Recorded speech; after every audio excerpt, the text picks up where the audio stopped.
Welcome back. You're watching Debrief. Indian Prime Minister Narendra Modi is set to arrive in Israel Tuesday for the first state visit ever by an Indian Prime Minister. Both he and his host, Prime Minister Benjamin Netanyahu, will be marking a significant warming up of ties between the two countries. Shared development, agriculture, and water are a big part of the meetings, but also security and arms. The growing ties between Israel and India have already led to billions of dollars in defense deals. Israel, a country in constant search for allies to vote in its favor at the United Nations, has been portraying this visit as a historic one. Israel's ambassador to India, Daniel Carmon, and former ambassador Mark Sofer spoke earlier today about the plans for the visit and stressed its importance. Looking at the priorities of the government of India, and they are looking at our priorities, and we are mixing a joint table in which it's not only about the political debate, it's not only about the traditional diplomacy, but we are definitely the implementers of developmental diplomacy, economic diplomacy, digital diplomacy, and so many other disciplines in which the priorities are meeting on a joint table.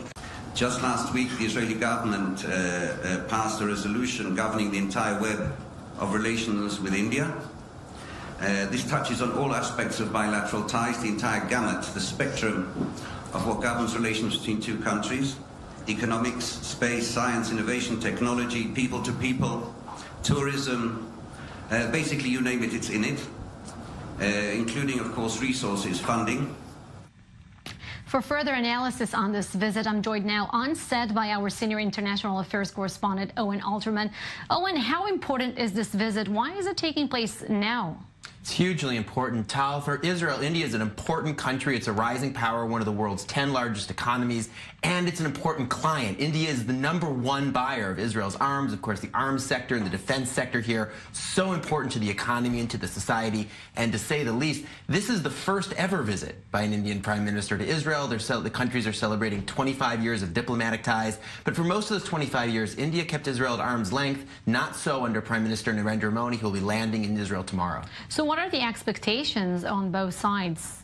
Well, look, the expectations in terms of concrete achievements are signing new defense deals, new economic deals. We just heard in the clip Mark Sofer talking about the government's plan to increase its economic ties and trade with India. But the symbolism here is even more important. The fact that after 25 years, an Indian prime minister is going to be coming to Israel, not hiding Israel on the side, but making Israel a central part of Indian foreign policy is hugely important for Israel, a country, Tal, I don't have to tell you, that has felt so diplomatically isolated for so many decades, and over the past few years has made so much progress in spite of the boycott and divestment movement in parts of the West, especially making progress with Eastern powers like China and India. This visit really a capstone of those achievements by Israeli Prime Minister Benjamin Netanyahu, by the whole society. And it's not only that Narendra Modi will be visiting Israel, it's also the fact that he won't be visiting the Palestinian Authority territories. How can you explain this decision? How remarkable is that? How weird, should I say?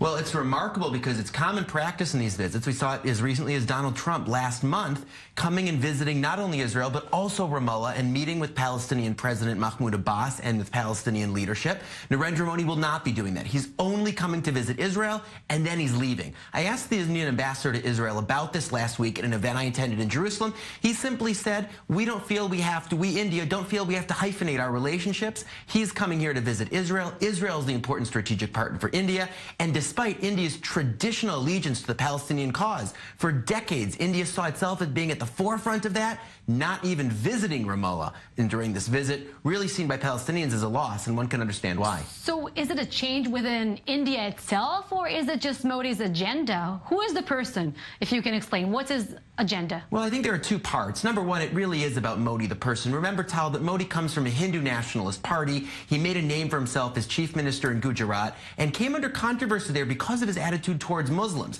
There were in 2002 riots that killed 1,000 Muslims in Gujarat. Modi's seen as not being tough enough and taking a stand against those rioters. He's been dogged his entire political career with criticism that he hasn't been friendly towards Muslims, and maybe that's at the back of this, that he sees Israel as a non-Muslim state and as a fellow democracy, and that he sees a kind of common cause. Certainly Benjamin Netanyahu would be well to be party to that and would see himself as part of that front as well. And also it's the international environment. For many, many years, states thought that they had to choose between the Arab side and the Israeli side because of the changes in the Middle East over the past few years, and especially Israel's relationship with Sunni Arab states here. It lessens the pressure on countries, and they don't feel that they have to sacrifice their relationships with Arab states if they become closer to Israel.